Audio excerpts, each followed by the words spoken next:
Hello weavers, welcome to our channel just imagine novels.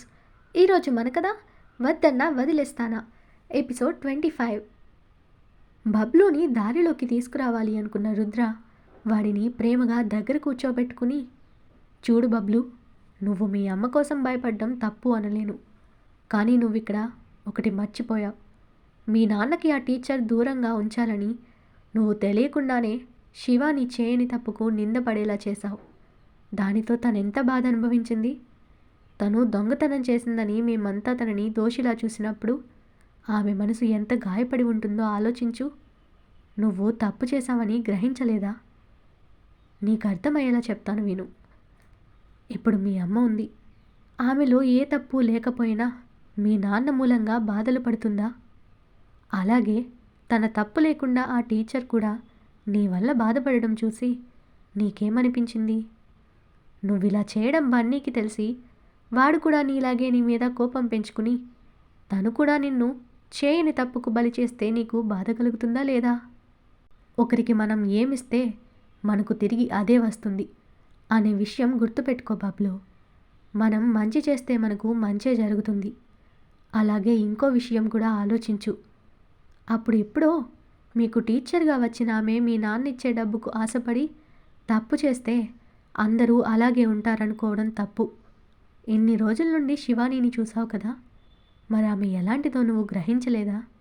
నువ్వు అబద్ధం చెప్పావని, తన మీద నింద వేశావని శివానీకి తెలిసినా నిన్నప్పుడు ఎలా చూస్తుందో, మాట్లాడుతుందో ఇప్పుడు కూడా నీతో అలాగే ఉందా లేదా?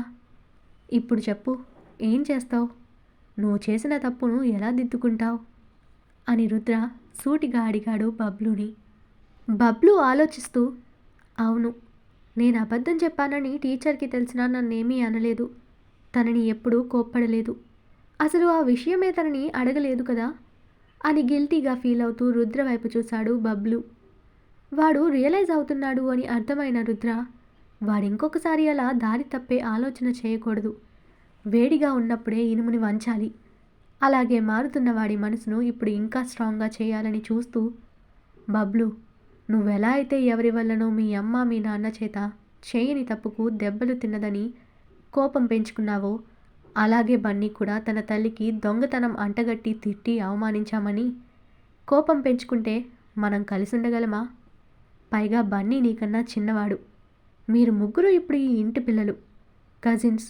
అంటే కలిసిమెలిసి ఒకరికొకరు సపోర్ట్గా ఉండాలి. ఫ్రెండ్స్లా ఐకమత్యంగా ఉండాలి. సన్నీ ఆడపిల్ల కాబట్టి నువ్వు బన్నీ తనకు తోడుగా ఉండి తనకి సెక్యూరిటీ ఇవ్వాలెప్పుడు. అప్పుడు మీ జోలికి ఎవ్వరూ రారు.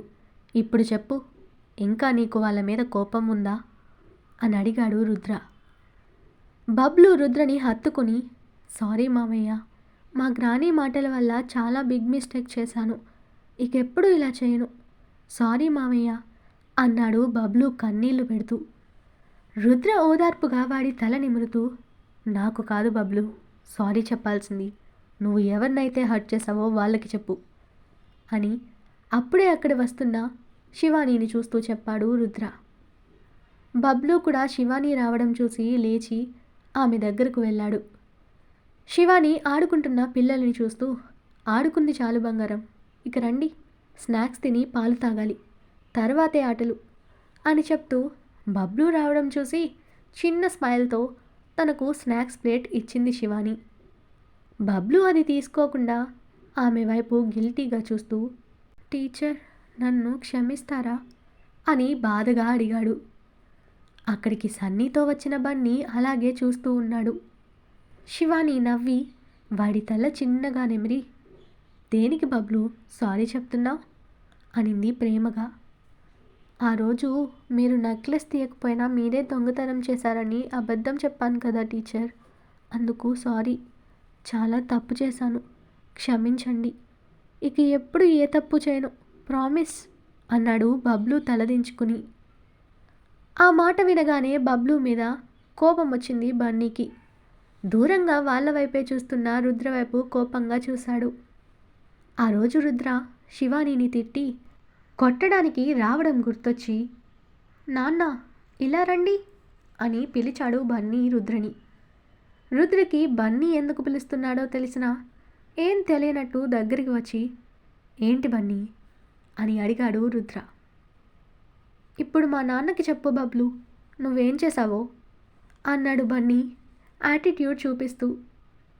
బన్నీ అని శివాని కోపంగా చూసి, బబ్లు నువ్వెవరికి ఏం చెప్పాల్సిన అవసరం లేదు, స్నాక్స్ తిను అని ఆప్యాయంగా అంది ఆమె. నువ్వాగవే, బన్నీ నాతో ఏదో చెప్పమంటున్నాడు కదా, బబ్లు చెప్పు అన్నాడు బన్నీ. అదే మావయ్య, టీచర్ గారికి క్షమాపణ చెప్తున్నాను. మేడం ఏ దొంగతనం చేయలేదు, నేనే ఆ నెక్లెస్ తీసి మేడం బ్యాగ్లో పెట్టి అది టీచర్ గారే తీశారని అబద్ధం చెప్పాను అని బబ్లు చెప్తుంటే వింటున్న శివాని ఆశ్చర్యంగా రుద్ర వైపు చూస్తూ మనసులో, అంటే బబ్లుకి ఈయన చెప్పాడా నాకు సారీ చెప్పమని అనుకుని షాక్ అయింది ఆమె. రుద్ర నవ్వి బన్నీని ఎత్తుకుని, బేబీ నీకో విషయం తెలుసా నాన్న, ఎవరైనా చేసిన తమ తప్పును తెలుసుకుని పశ్చాత్తాపం చెందుతుంటే వాళ్ళ తప్పుని ఎక్స్క్యూజ్ చేయాలి. వాళ్ళ మార్పుని మనం యాక్సెప్ట్ చేస్తేనే వాళ్ళు మారినందుకు ఫలితం. అందరితో మంచిగా ఉంటారు, మళ్ళీ చెడు వైపుకు వెళ్ళరు. నువ్వు కూడా బబ్లుని ఎక్స్క్యూజ్ చేసి మీరు ముగ్గురు ఇక మీదట కలిసిమెలిసి ఉండాలి.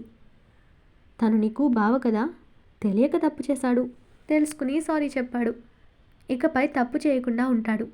నువ్వు నా మాట వింటావు కదా బేబీ అని రుద్ర అనగానే, వింటాను నాన్న అని రుద్ర మీద నుండి కిందకి దిగి బబ్లు ముందు నిలబడి ఫ్రెండ్స్ అంటాడు చేయి చాపుతూ బన్నీ.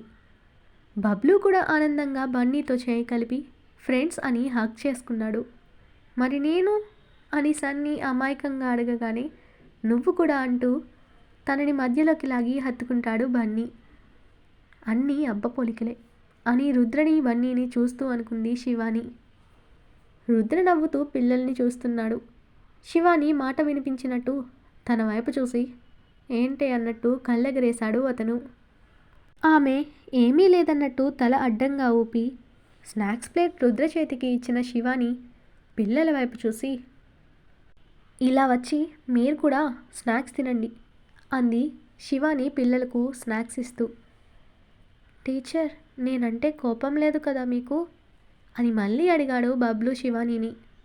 చిన్నపిల్లల మీద కక్ష చూపించే అలవాటు నాకు లేదు బబ్లు, నువ్వు తెలియక చేశావని నాకు తెలుసు, అది వదిలేసి హ్యాపీగా ఆడుకోపో అంది శివాని బబ్లుని. బబ్లు ఇంకా శివానీని టీచర్ అనడం గమనించిన రుద్ర, రే సన్నీ, బబ్లు నేను మీకేమవుతాన్రా అని అడిగాడు రుద్ర వాళ్ళని. మావయ్య అని ఇద్దరు కోరస్గా అన్నారు. మరి మావయ్య భార్య మీకేమవుతుంది అని మళ్ళీ రుద్ర అడిగాడు. మళ్ళీ పిల్లలిద్దరూ అత్తయ్య అనగానే రుద్ర శివాని పక్కన నిలబడి తన చుట్టూ చేయి వేసి, శివాని నా భార్య అంటే మీకు తను అత్తయ్య, ఇక నుండి మీరిద్దరూ తనని అత్తయ్య అని పిలవాలి, అంతేకాని టీచర్ అని కాదు, సరేనా అని అడిగాడు రుద్ర. ఓ అలాగే మావయ్య, అత్తయ్య థ్యాంక్స్ అని సన్నీ ముందుగా హ్యాపీగా చెప్పి తన స్నాక్స్ తింటూ కూర్చుంది. బబ్లు కూడా థ్యాంక్ యూ అత్తయ్య అన్నాడు స్నాక్స్ ప్లేట్ తీసుకుంటూ. నాకు థ్యాంక్స్ వద్దు కానీ మీరు బాగా చదవాలి, ఇక్కడ నేను మీకు అత్తయ్య అయినా స్టడీస్లో మాత్రం టీచర్ని, నా స్టూడెంట్స్గా మీరు బాగా చదివితేనేగా నాకు ఆనందం అంది శివాని. అలాగే అత్తయ్య, ఇక మీద నువ్వు చెప్పినట్టే చేస్తాము అని మాటిచ్చాడు బబ్లు. గుడ్, ఇక వెళ్ళి తినేసి పాలు తాగి ఆడుకోండి, బన్నీ నువ్వు కూడా వెళ్ళు నాన్న అంది శివాని. ఓకే మమ్మ అంటూ సన్నీ పక్కన చేరిపోయాడు బన్నీ. నా కొడుకు అప్పుడే గర్ల్ ఫ్రెండ్ని వెతికేసుకున్నాడే అని వాళ్ళని చూసి చిన్నగా చెప్తూ నవ్వాడు రుద్ర. శివాని కోపంగా, వాళ్ళకేం తెలుసని, ఏదో ఫ్రెండ్లీగా ఉన్నారు, ఇప్పటి నుండి వాళ్ళకి లేనిపోనివి చెప్పకండి అని కసిరింది శివాని అతన్ని. ఏంటి నోరు కాస్త లేస్తుంది, నేను అప్పుడే చెప్పింది మర్చిపోయినట్టున్నావు, నైట్కి ప్రిపేర్ అవ్వు, నీకున్న గీరంతా నేను కరిగిస్తాను అన్నాడు రుద్ర శివానీని అదోలా చూస్తూ. ఇప్పుడు నేనేమన్నాను సార్ అంది శివాని భయంగా. నాకెదురు చెప్పావు, చాల్దా అన్నాడు రుద్ర. ఏంటి, నిజం చెప్తే దాన్ని ఎదిరించడం అంటారా? ఏ ఊర్లో సార్? ఆ విషయం నాకు తెలీదు, తెలియక వాగాను. ఈ ఒక్కసారికి క్షమించేయండి సార్. ఇకపై మీరేది చెప్పినా కాదని చెప్పను అనింది శివాని. రుద్ర అలాగే చూస్తూ, మన గార్డెన్లో మల్లెపూలుంటాయి, వాటిని కోయించి మాల కట్టి నీ తలలో పెట్టుకో. నీ తలలో ఎప్పుడూ పువ్వులుండాలి. లేవనుకో, తర్వాత నేనేం చేస్తానో చెప్పను, చేసి చూపిస్తాను. ఇప్పుడు కాఫీ ఇవ్వు అని వార్నింగ్తో పాటు ఆర్డర్ వేశాడు రుద్ర. శివాని కాఫీ కలిపించి గబగబా మల్లెపందిరి దగ్గరికి వెళ్ళింది పూలు కోయడానికి. అక్కడే గార్డెన్ వర్క్ చేసే మనిషిని పిలిచిన రుద్ర, మేడంకి రోజు మన గార్డెన్లోని పువ్వులు కోసి మీ భార్యతో మాల కట్టి ఇవ్వమను రామయ్య. వెళ్ళి తనకి హెల్ప్ చేయమని మీ భార్యకి చెప్పు అన్నాడు రుద్ర.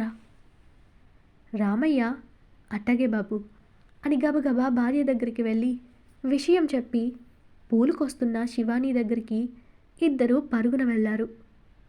అమ్మాయి గారు, మీరు లోపలికి వెళ్ళండి, మేం వీటిని కోసి మాల కట్టి తెచ్చిస్తాము అంది రామయ్య భార్య. అయ్యో పర్వాలేదమ్మా, నేను కోస్తాను అంటూ వాళ్ళతో పాటు పువ్వులు కోసి లోపలికి తీసుకువెళ్ళింది శివాని.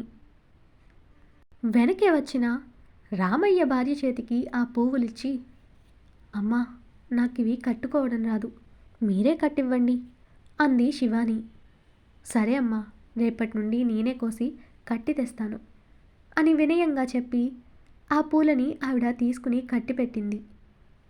ఆలోపు శివాని రూమ్కి వెళ్ళి రెడీ అయ్యి వచ్చి ఆ పూలు తీసుకుని కొన్ని తన జడలో పెట్టుకున్న శివాని మిగిలినవి స్నేహ సురేఖలకి కూడా ఇచ్చి ఈవినింగ్ పూజ చేయడానికి దేవుడి గదికి వెళ్ళింది శివాని. రుద్ర మాత్రం హ్యాపీగా పిల్లలతో ఆడుతూ గడిపేశాడు.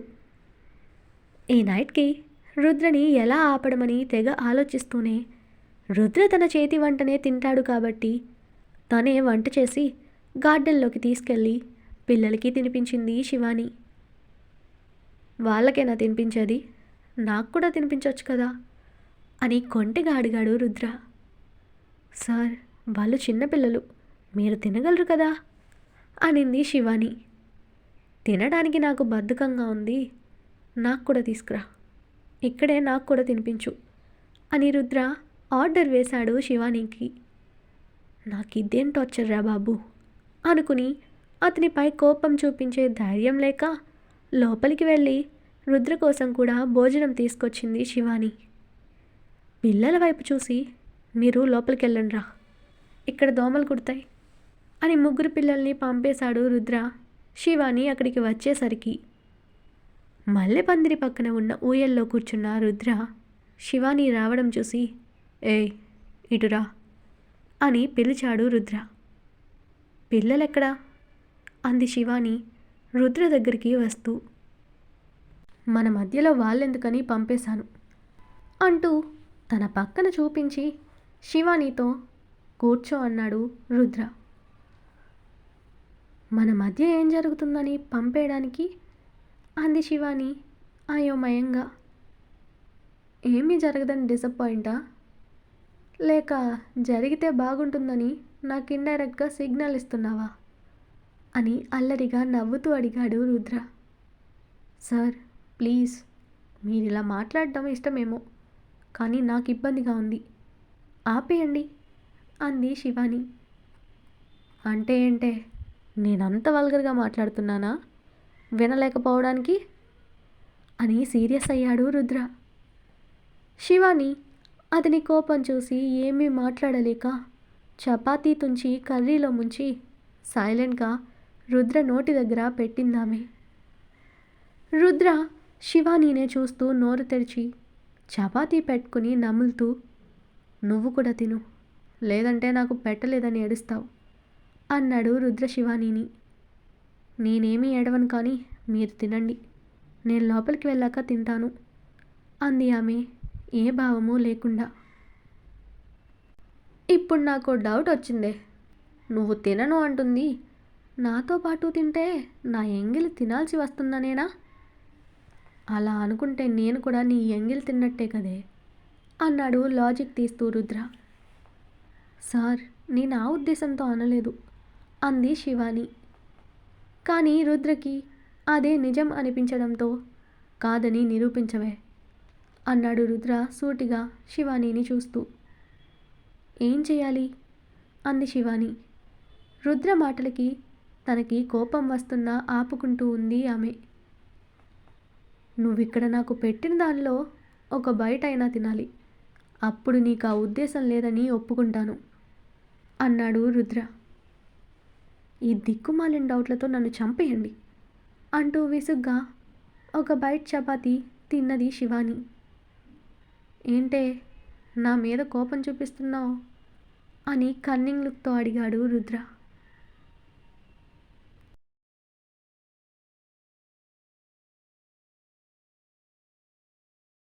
Thanks for watching. ఈ స్టోరీ మీకు నచ్చినట్టయితే స్టోరీని లైక్ చేసి కామెంట్ రూపంలో మీ అభిప్రాయాన్ని తెలియచేయండి. అలానే ఛానల్ని సబ్స్క్రైబ్ చేసుకుని బెల్ ఆప్షన్ మీద క్లిక్ చేసి ఆల్ అనే ఆప్షన్ని ఎంచుకోండి. అప్పుడే నేను ఇచ్చే ప్రతి అప్డేట్ మీకు టైంకి చేరుతుంది.